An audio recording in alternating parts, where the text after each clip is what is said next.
The memorials and vigils continue in the United States in honor of the victims of Saturday's nightclub shooting in Colorado Springs. Now, this is the scene at the Denver City and County building right across from the state capitol, all lit up in the colors of pride, the rainbow of pride. 5 people were killed, 17 injured at the LGBTQ club on Saturday. The suspect, Anderson Lee Aldrich, currently being held on preliminary murder charges and the charges of committing a hate crime. Those could change. Prosecutors have not yet filed in court. The U.S. Attorney for the District of Colorado says it's still too early to say whether federal hate crime charges might also be laid. The number of victims would likely have been higher had it not been for the interventions of 2 people. Natalie Collada with further detail. I mean, we looked at this yesterday a bit, but we're really hearing about what happened in that club and the heroism that led to the attack ending when it did, Natalie.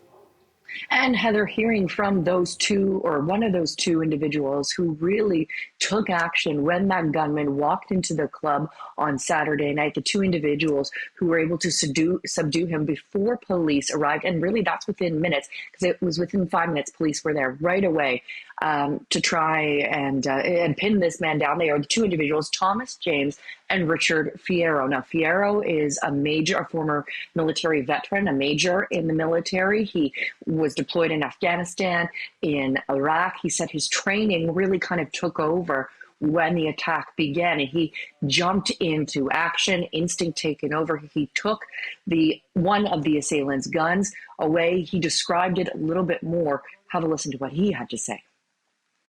Listen, I'm not a hero. There's real heroes out there, right? I hit him with the gun, his gun, not mine. I don't have no gun. ¿Con su propia arma? Sí, I grabbed it and I hit him with it. I kept hitting him with it.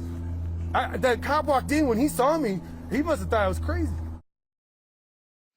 Now, Fierro really kind of dismissed being called a hero when he was in some of these interviews, Heather. However, his actions, according to Colorado Springs police, were considered heroic because it said it's quite likely had he not intervened, more people could have died, could have been injured. As we know, 5 people were killed, 17 were injured, 13 of those, Heather, still in hospital as of yesterday.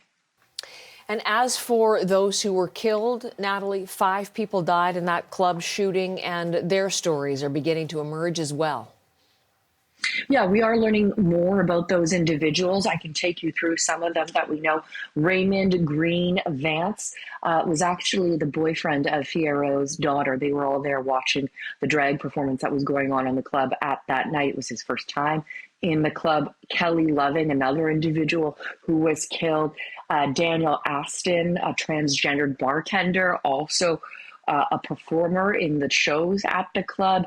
Derek Rump, another individual, a bartender who really found community at this club, because it is, of course, as we know, one of the only LGBTQ bars in Colorado Springs. And Ashley Pla, a mother who worked very much for a nonprofit organization to help foster children find homes. She would also deliver Christmas trees to those homes to sort of lift people's spirits during the holiday seasons. The community is shocked. So are friends and family, as you can imagine, who knew these individuals, including one man who we're going to bring you in here, Jimmy Gomez-Bish. He worked at the club. He knew 2 of the individuals that were killed.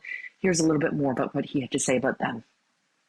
Daniel had a big heart, and Derek had a big heart, and there's so many words that can describe him. I'm hurting deep inside. I've lost 2 good friends. Being at that bar, they became family, and I'm gonna miss them so much. Very much emotions, as you can imagine. There have been other tributes posted by the family and friends of those who were killed, expressing a little bit more about who those individuals were, that they were loved, and that they are, of course, grieving, as is many in the LGBT community, as well as the entire state, Heather, as people continue to grapple with what happened on the weekend. Natalie, thank you very much, tracking developments in the investigation and in the impact for us today.